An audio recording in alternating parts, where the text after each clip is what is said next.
Hello students, मैं वीरू आपका online tutor.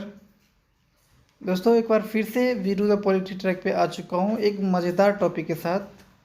आज का हमारा टॉपिक है कि भारत को सुरक्षा परिषद की अस्थायी सदस्यता क्यों दी जानी चाहिए। और जब भी दिया जाता है ना भारत को, तो इसमें कुछ न कुछ बाधा आ जाता है और भारत को सुरक्षा परिषद की अस्थायी सदस्यता नहीं मिल पाता है। तो ये दोनों ही बातें चर्चा करेंगे कि भारत को क्यों सदस्यता दी जानी चाहिए और जब सदस्यता मिलता है भारत को तो इसमें क्या बाधाएं उत्पन्न होती है। ठीक है, चलिए सबसे पहले मैं बताता हूँ सुरक्षा परिषद की अस्थायी सदस्यता भारत को क्यों दी जानी चाहिए। तो यूएनओ के संस्थापक देश है भारत। ठीक है, कि भारत यूएनओ की स्थापना के 6 दिन बाद ही शामिल हो गया था और इसी वजह से भारत को भी यूएनओ का संस्थापक देश माना जाता है। ठीक है, तो इसीलिए भारत को अस्थायी सदस्यता दी जानी चाहिए क्योंकि भारत शुरू से ही इसके नियमों और सिद्धांतों का पालन करता है और यूएनओ में बहुत ज़्यादा विश्वास करता है, तभी तो वो 6 दिन बाद शामिल हो गया था। ठीक है, ज़्यादा बिना समय गवाए। नेक्स्ट, यूएनओ में शांति सेना समय समय पे भारत भेजता रहता है, समय समय पे, याद रखिएगा। जब भी ज़रूरत पड़ता है ना यूएनओ को, तब यूएनओ में शांति सेना भारत भेजता है। यही नहीं बल्कि यूएनओ का जो बजट है ना, उसमें भी हिस्सेदारी है भारत का। भारत समय समय पे आर्थिक सहायता भी यूएनओ को देता है, कुछ पैसे देते हैं बजट बना के। ठीक है, बजट में कुछ हिस्सेदारी है भारत का भी। नेक्स्ट, यूएनओ की मजबूती पर बल देता है भारत। ये भारत चाहता है कि विश्व में यूएनओ को इतना मजबूत कर देना चाहिए कि विश्व में कोई भी शक्ति, कोई भी देश इसके बराबरी न कर सके। तो ही यूएनओ एक अंतर्राष्ट्रीय सरकार की तरह विश्व भर के देशों के ऊपर कंट्रोल कर सकता है और उसको मनमानी करने से रोक सकता है। ठीक है, वर्तमान समय में यूएनओ इतना भी पावरफुल नहीं है कि विश्व के जो शक्तिशाली देश है जैसे अमेरिका, उनके ऊपर कंट्रोल कर सके। नेक्स्ट है, यूएनओ के विभिन्न उद्देश्यों के साथ साथ भारत है, मतलब यूएनओ के जो भी उद्देश्य है ना, भारत चाहता है कि भाई यूएनओ की उद्देश्य पूरा हो। ठीक है, और यूएनओ की उद्देश्य पूरा हो इसके लिए भारत भी इसमें भूमिका निभाता रहता है।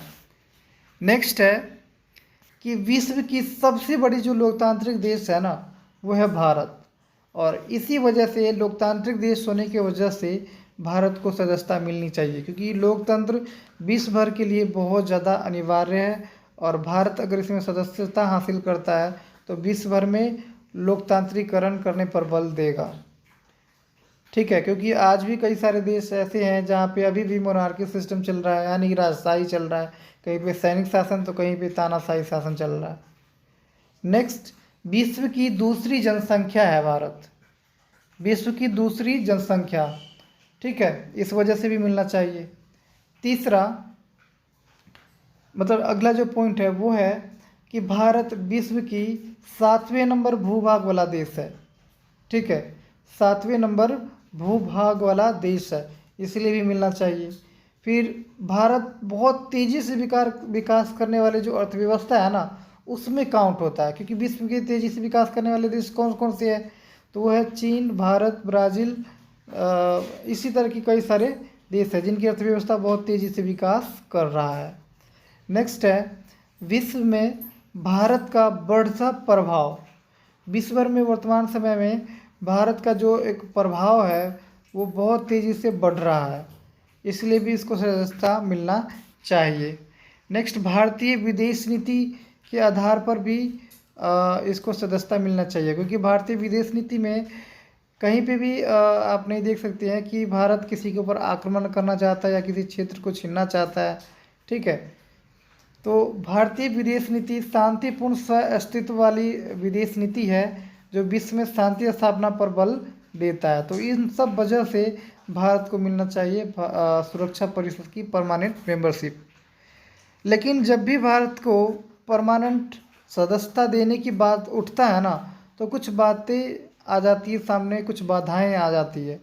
तो वो क्या है वो देख लेते हैं। तो पहली बात तो चीन द्वारा बार बार बाधाएं डालना, जब भी सुरक्षा परिषद की अस्थायी सदस्यता भारत को मिलने की बात उठता है तो चीन सबसे पहले मना कर देता है।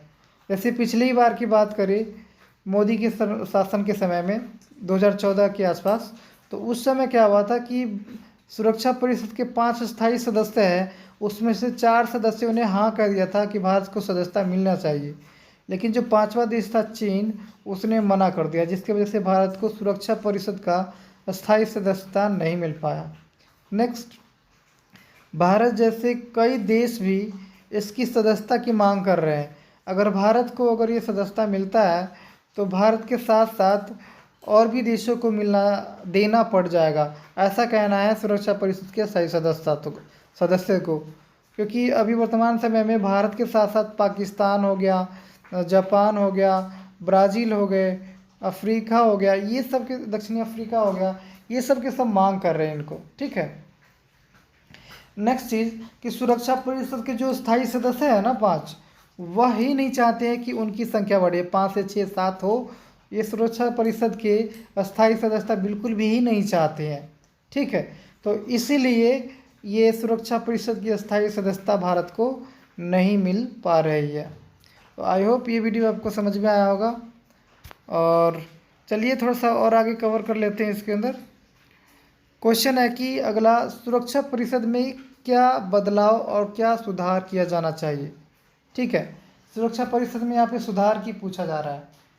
तो यहाँ पे क्वेश्चन दूसरे तरीके से पूछ लेता है कि सुरक्षा परिषद में सुधार का अर्थ है यूएनओ में सुधार, यानी सुरक्षा परिषद में सुधार करोगे ना तो यूएनओ में अपने आप ही सुधार हो जाता है। और इसको उल्टा भी कर किया जाएगा कि यूएनओ में सुधार का अर्थ है सुरक्षा परिषद में सुधार, यानी कि यूएनओ में सुधार करना है ना तो सुरक्षा परिषद में सुधार कर दो। तो बस आगे पीछे घूम फिर के यही क्वेश्चन पूछता है। तो सबसे पहले हमें यूएनओ के बारे में जान लेना चाहिए। तो सुरक्षा परिषद के बारे में जान लेना चाहिए। तो सुरक्षा परिषद के जो प्रमुख अंग है जो है ना, उनमें से एक अंग सुरक्षा परिषद है। यूएनओ का प्रमुख अंग है ना, उनमें से एक प्रमुख अंग कौन सा है? सुरक्षा परिषद का। ठीक है। और यह यूएनओ के कार्यपालिका के रूप में कार्य करता है, यानी विश्व में शांति स्थापना करना, विश्व के कमज़ोर देशों को सुरक्षा प्रदान करना और झगड़ों को बातचीत से सुलझाना, ये सब काम किसका है? इसी का है। चलो हम देख लेते हैं कि यूएनओ में सुरक्षा परिषद में कितने सदस्य हैं अभी। तो पहले जो थे ना सदस्य वो 11 थे, 5 स्थायी और 6 अस्थायी, लेकिन अब बढ़ चुका है। बढ़ा कब था? 1965 में। 1965 में इनकी सदस्यता बढ़ चुका है। अस्थायी तो 5 ही है, लेकिन अस्थायी 6 से 10 हो चुका है। ठीक है। अब देख लेते हैं हम, पहले हम जो स्थायी सदस्य हैं ना उसके बारे में जान लेते हैं। तो स्थायी सदस्य कौन कौन है? तो यूएसए, रसिया, ब्रिटेन, फ्रांस और चाइना, ये स्थायी सदस्य है। और इन 5 सदस्यों के पास पॉकेट वीटो है।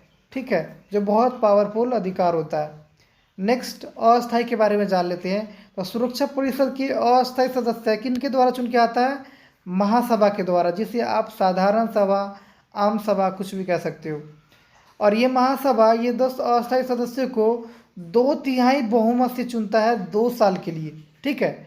और 2 साल के लिए एक बार चुन के आ गया ना तो दोबारा तुरंत में नहीं चुने जा सकती हैं, 2 साल गैप करके ही दोबारा ये सदस्य चुने जा सकते हैं।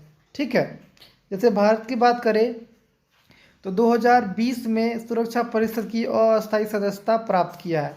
अब ये 2022 तक इनकी सदस्यता रहेगा, लेकिन 2022 से 24 तक ये दोबारा नहीं संभाल सकता है। अब भारत को दोबारा सदस्य बनने के लिए 24 में अप्लाई करना पड़ेगा और 24 में ही ये बन पाएगा। आई होप ये चीज़ समझ में आ गया होगा। तो सुरक्षा परिषद के बारे में थोड़ा सा मैंने आपको बता दिया हूँ। अब सुरक्षा परिषद में सुधार क्या किया जाना चाहिए वो जान लेते हैं। तो सुरक्षा परिषद में सुधार क्या किया जाना चाहिए देख लेते हैं। तो सबसे पहले तो इसकी जो सदस्य संख्या है ना उसमें वृद्धि किया जाना चाहिए। सुरक्षा परिषद के 15 सदस्य हैं वर्तमान समय में। ठीक है। और दोनों ही की जो सदस्यता है ना उसमें वृद्धि किया जाना चाहिए। पहले क्या था कि 5 स्थायी था और 6 अस्थायी, लेकिन सिर्फ 6 अस्थायी सदस्य थे ना, उन्हीं में वृद्धि हुआ था, 6 से 10 हुआ था। लेकिन अब डिमांड किया जा रहा है विश्व भर के देशों के द्वारा कि अस्थायी और अस्थायी दोनों की सदस्यता में वृद्धि होना चाहिए। नेक्स्ट, परमानेंट जो मेंबर है 5 जिनके पास वीटो पावर है, वो इस पावर का, वीटो पावर का मिसयूज कर रहे हैं, और मिसयूज करने की वजह से इस वीटो पावर का सदुपयोग नहीं हो पा रहा है। ठीक है, तो इसलिए वीटो पावर को क्या किया जाना चाहिए, समाप्त कर देना चाहिए।